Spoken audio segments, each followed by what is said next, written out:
Oke, fix. Ketika DC pinjol mulai sebar data kalian sudah sebar kemana-mana, maka utang kalian akan otomatis lunas. Nah, bener nggak sih demikian? Yuk kita akan bahas di video kali ini. Oke, jadi ada beberapa orang-orang yang beranggapan atau berprinsip bahwa ketika sebuah data pribadi kita sudah disebarkan ke orang lain, apalagi yang KTP kita itu ya, KTP kita yang lagi selfie itu dikasih ke orang lain, atau mungkin foto-foto di galeri kita udah diambil dan disebarkan ke orang lain, itu artinya sudah data kita sudah tersebar.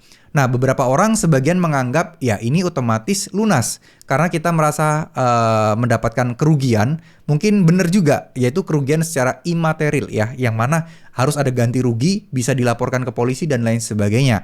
Maka utang kita bisa dianggap otomatis lunas. Tapi mungkin secara prinsip teman-teman aja. Kalau pada dasarnya secara administratif itu tidak bisa teman-teman. Kenapa tidak bisa? Karena ya di aplikasi pinjolnya tetap bakal ada utang kalian. Cuman ya memang kalian merasa diri kalian udah utang lunas, ini ganti ruginya aja.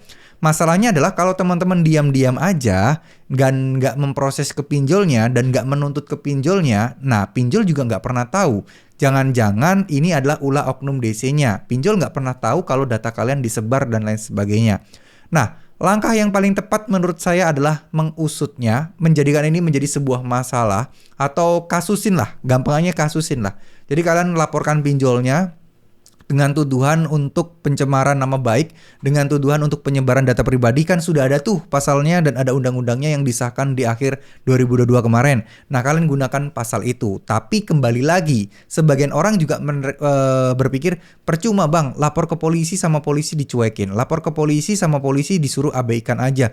Ya percuma, ujung-ujungnya duit dan lain sebagainya. Ya memang benar, tapi setidaknya kalian sudah ikhtiar dan juga sudah berusaha. Ya, tapi ini loh, masalah kita yang akan kita bahas itu masalah bener nggak sih utang kita bisa otomatis lunas kalau data kita sudah tersebar. Ya itu yang paling utama, poinnya adalah di situ.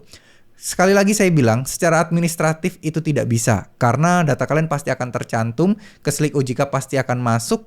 Nah, masalahnya adalah OJK mana tahu kalian menganggap utang ini lunas karena kalian disebarkan data kalau kalian tidak melaporkannya. Nah, logikanya sebenarnya simple, faktanya sebenarnya simple. Cuman kebanyakan orang terlalu menggampangkan. Nah, yang jadi masalah adalah untuk yang para awam nih, orang-orang yang baru gajah galbay terus mendapatkan asupan seperti itu, mereka akan menganggap lunas, tapi nanti lu kok tiba-tiba ditagih, lu kok tiba-tiba silik OJK saya jadi berantakan, kok ya saya jadi jelek nama baiknya. Ya karena kalian memutuskan diri sendiri, memutuskan bahwa utang kalian lunas ya.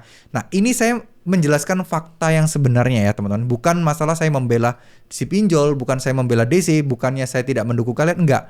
Tapi lebih baik saya sampaikan sesuatu yang sejujur-jujurnya. Fakta kejadian sebenarnya ya seperti itu.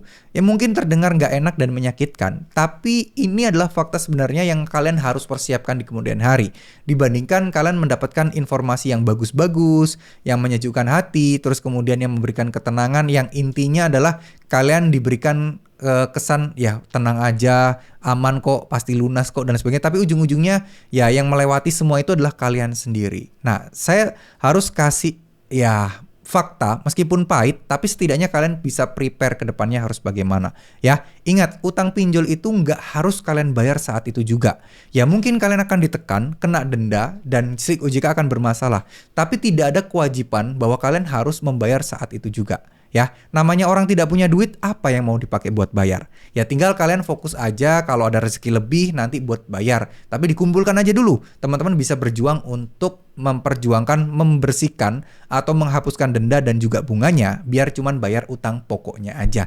Itu sih yang selalu saya sarankan, karena ya kalian kan pakai uangnya, terus kemudian secara administrasi kan nggak bisa hilang begitu aja. Ya mudah-mudahan kalian mendapatkan keajaiban gitu ya. Karena memang banyak juga yang udah ngalaminnya, utangnya tiba-tiba otomatis lunas. Itu ada. Tapi ya gitu, butuh waktu lebih dari 1 tahun. Nah ini kan nggak bakal pasti terjadi ke semua orang gitu loh. Ada beberapa kasus yang pernah mengalaminya. Jadi saran saya perbanyak aja berdoa, perbanyak literasi dan juga pemahaman tentang hukum-hukum masalah galbay gini, biar teman-teman enak ke depannya, biar teman-teman ngerti mau diancam A, B, C, D, teman-teman sudah tahu, oh nggak bakal kayak gini kok, oh ini bohong banget nih, oh DC-nya cuma nipu nih. Nah itu yang paling penting ya, itu yang paling penting sebenarnya, bukan soal lunas melunasi. Bukan soal transaksi jual beli data, tapi fokuslah kepada apa yang kalian punya saat ini, apa yang kalian pahami, bagaimana cara kalian membawa dan untuk menghadapi di situasi galbe pinjol seperti ini. Paling pinter dan paling nyaman dan paling enak itu adalah berusaha untuk bersikap bodoh amat, cuek-cuek aja mau ditagih seperti apa, itu akan jauh membuat kalian menjadi lebih enak. Cuman ini tidak mudah, nggak semua orang itu bisa dengan mudah untuk merasa cuek dan bodoh amat. Itu nggak semua orang bisa, memang agak susah ya. Cuman ya sekali lagi, ya ini yang harus kalian lewati, terima aja dulu keadaannya, pasrahkan dulu, biar kalian bisa mempersiapkan dan nge-prepare diri kalian lebih ke depannya biar lebih baik lagi. Terima kasih, wassalamualaikum warahmatullahi wabarakatuh.